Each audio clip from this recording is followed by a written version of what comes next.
Welcome back. As you would expect, the war in Iran is becoming more unpopular in certain corners as it's moved into its sixth week. We knew that would happen.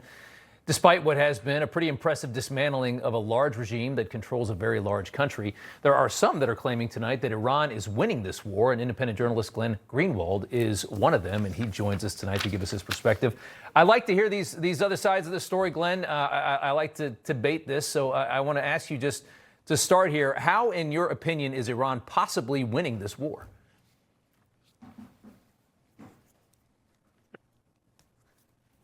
Glenn, you there? Well, you may have noticed that this extremely valuable is closed countries to be able to use it, whereas prior to the war, that was not the case. Beyond that, none of the stated goals of this war have been accomplished. Obviously, the Iranian regime is still very much in control of this country. There's been no popular uprising of any kind. And certainly popular opinion is hardened more against the United States than ever before, since the first thing we did on the first day of the war was blow up an elementary school filled with 170 Iranian schoolgirls of the type that we were supposedly there to liberate. And I just want to add the last point, which is that you said this war is becoming unpopular in certain sectors. In fact, this war has been unpopular in the country at large by vast majorities since the beginning. And you are correct that it is becoming more and more unpopular as it drags on. Let me start with the school. Obviously, that's a story of collateral damage, a school that was very close to an IRGC military center. That's something I think that the president, that anybody would take that back in a second if that happened. Your other points in this is that, our strategy has not been effective, that we haven't met our goals yet. It's been a little over 5 weeks at this point. We've been fighting this war, and I think you could argue that the leadership has been largely decimated. I mean, the Strait of Hormuz is not clear at this point, but can you really honestly say that because these oil ships in the Persian Gulf are afraid of an errant drone from a dying regime, that they won't move through at this point, is a claim that the regime is winning the war, though, because the regime is being decimated? Are you kidding? Every American military base in that region has been hit, and hit very hard. They obliterated the CIA base in Saudi Arabia. They've completely destroyed American embassies and American military bases in Iraq and Bahrain and throughout that. They're firing off what ballistics they have left, and they have a drone capacity that we know about, and they can hit targets that are very close by. But let's move to this for a second. This is a you agree this is a very dangerous regime in Iran. Do you agree with that? I agree that this war is way more dangerous to Americans than the Iranian regime ever was. We have had, you know how many attacks we've had in our can I just answer? Yeah, sure. Yeah. You know how many attacks we've had on our soil, on American soil, by Iranian terrorists or by Shia terrorists over the last, say, 30 years? Zero. There have been huge numbers of attacks that come from the countries we prop up, from the dictatorship of Saudi Arabia. What about and throughout the region? But Iran is a threat to Israel, not to the United States. Iran is a threat. I mean, how many Americans live in Israel? 200,000 or so? I mean, how many Americans do we have on bases throughout the Middle East that have been attacked by Iran? How many, the effects of proxy terror throughout the region? By that rationale, we have to defend every country. There are Americans in every country, living in every country throughout the world, far more than Israel. And that means we have to go and defend them. And I think, Rob, this is the real point, is that President Trump promised to avoid Middle East wars of exactly this kind. Well, he said when he started off that it was going to be at most 6 weeks. We are nowhere near finished to this war. Again, the Strait of Hormuz is closed. The regime is very much in place. We're in exactly the kind of quagmire that President Trump promised we wouldn't be in. The Strait is closed. I thought the focus was going to be on America. Because the shippers are scared, again, of a potential. I don't think they have control of the Strait of Hormuz. There's just a lot of fear that if you send a boat through there, an errant drone might actually hit one and you could have a huge mess, and I understand that. As far as your claim that, I mean, that Iran is not a threat, why do you think, I mean, the president, as you just said, he made a name for himself 10 years ago by going after the kinds of people that start these wars.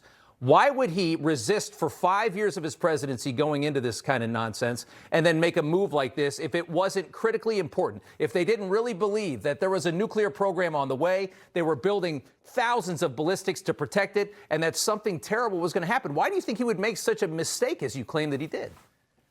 For the same reason that the Iraq War was launched based on total lies, and we got sucked in for over a decade. And the people that you're interviewing, including the people, if you're going to ask me a question, you have to let me speak for more than 4 words. Otherwise, there's no point in the conversation. Okay. The people that you're interviewing who are selling the Iran war to your audience are exactly the same people who sold the Iraq war to your audience based on exactly the same goals. And you can go to the website right now, the White House website, and you will see a huge page that says, the U.S. completely and totally obliterated Iran's nuclear program. That was from June of 2025, the last time we went and bombed Iran with Israel. And now 8 months later, we're supposed to believe that we have to start this gigantic new war over a nuclear program that President Trump himself said was totally and completely obliterated and would take care of this problem into the future. This is exactly the kind of war that the United States has been destroying itself fighting, and exactly the kind Trump said he wouldn't get into. Would you agree that, Iran it was well documented during the JCPO that they were lying and cheating on that deal. German intelligence made that claim. They were trying to go to German companies and get their nuclear information and try and build up this behind the back of the JCPOA. Iran has long had nuclear ambitions. They've long wanted to, this is a country, and I know it's very trite to you and you've heard it a million times. They chant about destroying the United States. They chant about destroying Israel, which I know you don't like Israel, but the United States as well. So if they have a nuclear program that's extremely dangerous, if they're lying in a nuclear deal, what would you do about Iran? You can't go the Obama way. We were duped. We were fooled in that. First of all, the Iran deal, as it's called, entailed constant invasive surveillance in every one of these sites. Beyond the surveillance, the IAEA could go into every one of these sites and have free reign over what was taking place. There was no movement toward a nuclear program. Glenn. Tulsi Gabbard, who is President Trump's director of national intelligence, she's in charge of evaluating the intelligence, said last year under oath that the Iranian government has never made a decision to go and get nuclear weapons. Of course, they have a nuclear program. That's their right under the NPT that they and pretty much every other country except Israel and other countries like the United States have signed. So they're part of the NPT, which means they have inspections. We've been hearing, Rob, for 20 years, Iran is like 10 seconds away from getting the nuclear bomb, and it never happens. It's the same as saying Saddam has weapons of mass destruction. It's war propaganda. There's no evidence for it. There's plenty of evidence that Iran was cheating on the JCPOA, that they were eluding. We had to give, how long was the warning we had to give before we went in and inspected Iran's nuclear centrifuges? We had to tell them before we came in, and that gave them the opportunity to conceal what they were doing and hide it. There's so much deception with this country. You don't agree with that?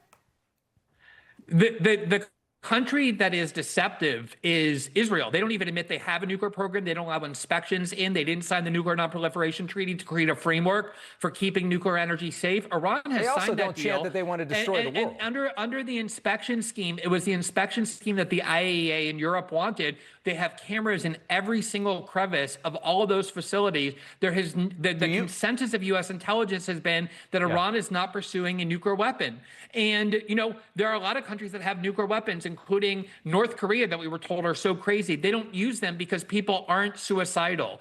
And that's true for Iran as well. They've often shown restraint because they act in their rational self-interest. You're saying an Islamist regime is not suicidal? They invented that whole ideology. That's where it came from. I'm willing to die to kill you because I think I'm getting 72 virgins at the top.